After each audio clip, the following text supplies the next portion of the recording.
Welcome to Democracy Now!, democracynow.org, The War and Peace Report. I'm Amy Goodman.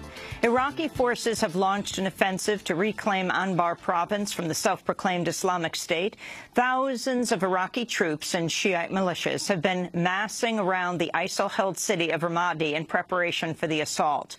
The announcement comes as Defense Secretary Ash Carter criticized the Iraqi forces' retreat from Ramadi, telling CNN they lack the will to fight. What apparently happened was that the Iraqi forces just showed no will to fight. They were not outnumbered. In fact, they vastly outnumbered the opposing force, and yet they failed to fight. They withdrew from the site, and that says to me, and I think to most of us, that we have an issue with the will of the Iraqis to fight ISIL and defend themselves. On Monday, Vice President Joe Biden spoke to Iraqi Prime Minister Haidar al-Abadi to reaffirm U.S. support following Defense Secretary Carter's remarks.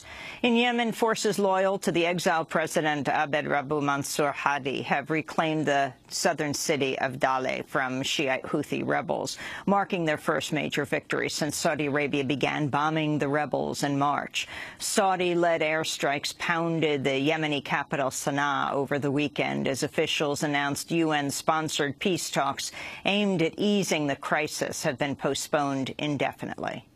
In Saudi Arabia, tens of thousands of people attended the mass funeral for 21 Shiites killed last week in a suicide bombing claimed by the self-proclaimed Islamic State.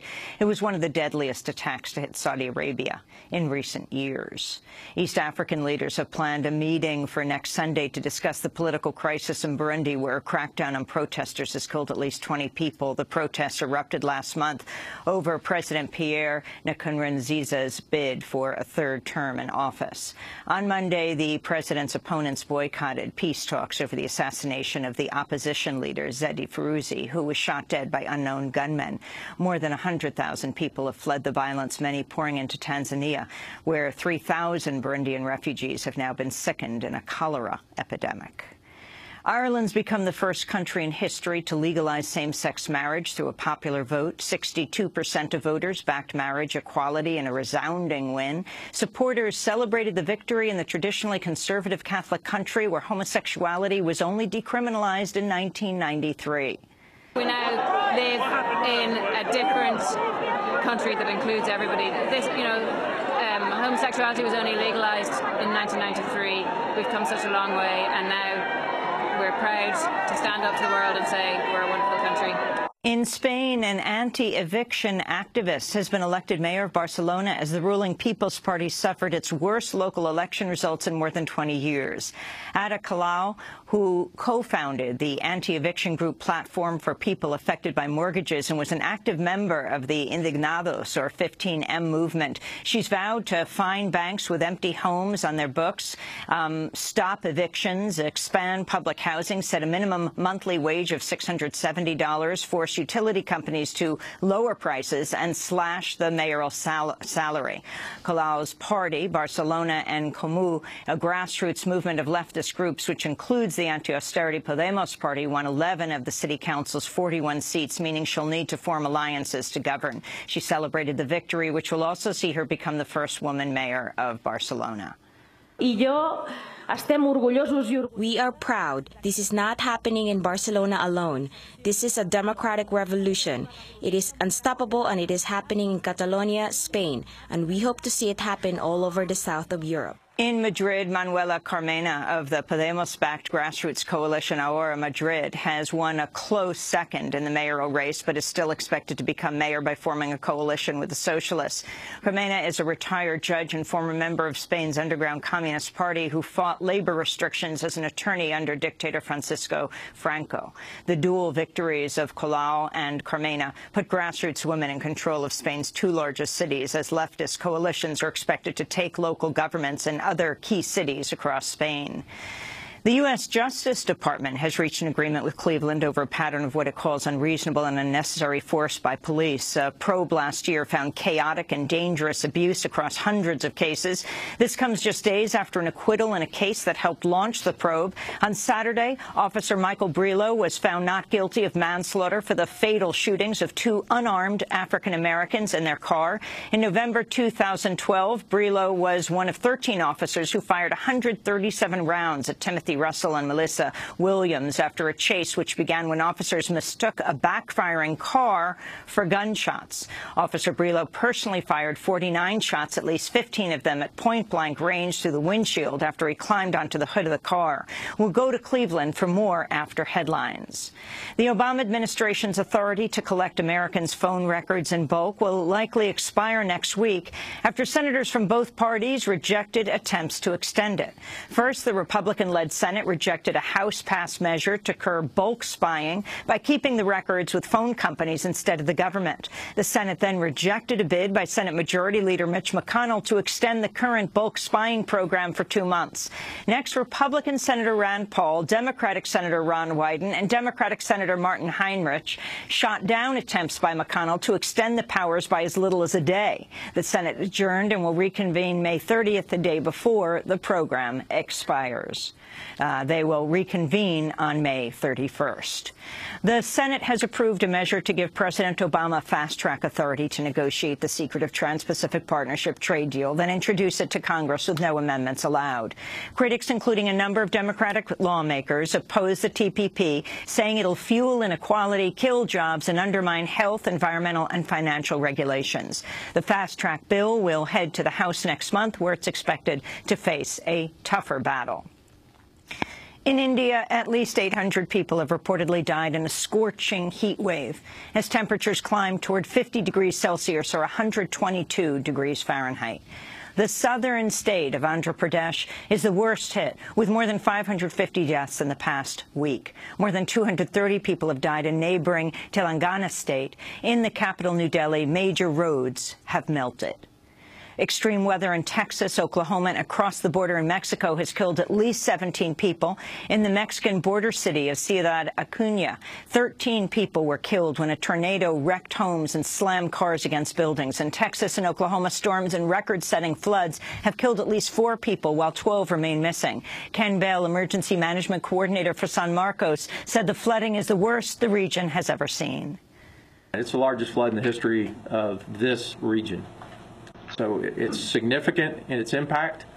It is different than any flood we've ever had. Ken Bell of San Marcos, Texas. The heat wave and floods came as protests against the fossil fuel companies largely responsible for climate change faced protests across the United States.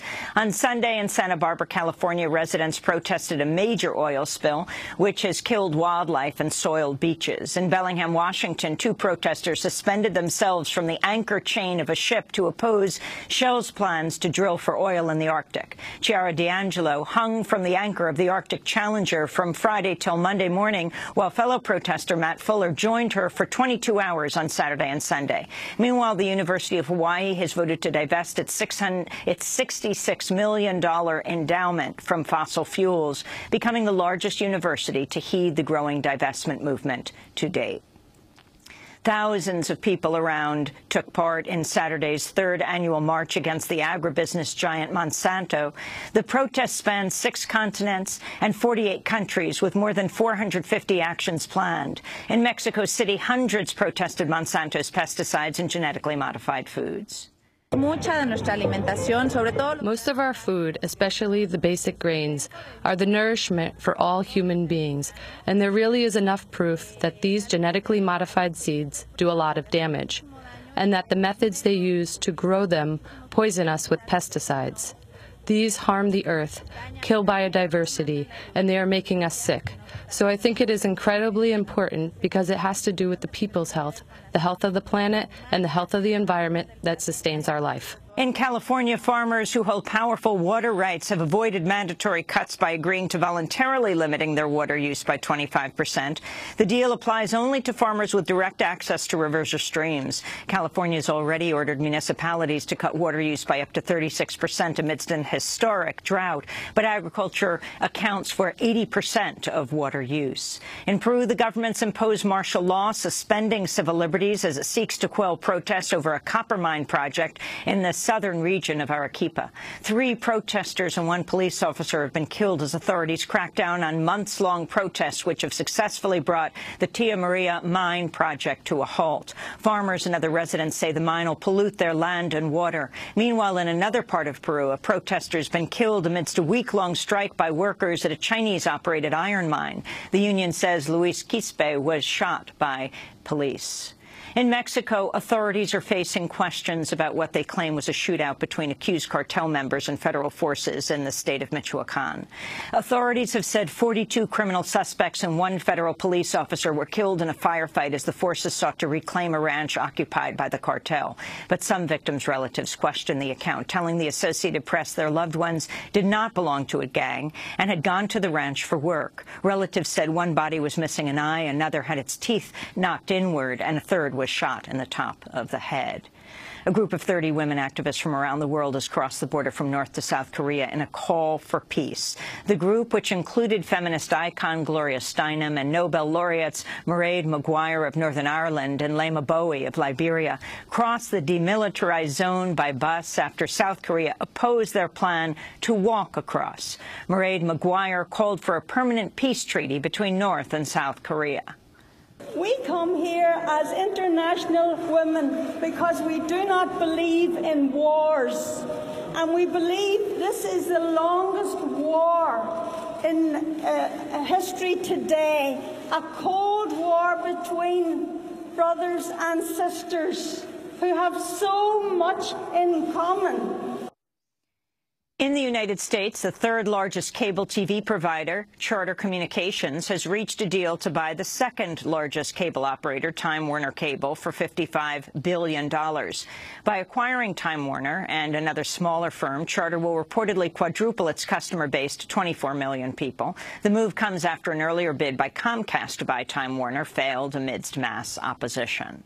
And in New York, a protester who threw fake blood at a New York City police commissioner, Bill Bratton, at a police brutality protest in November, will perform 10 hours of community service under a deal with prosecutors. Diego Ibanez was initially charged with multiple felonies, while Police Commissioner Bratton said he hoped he would, quote, be a professional resident of Rikers Island Jail.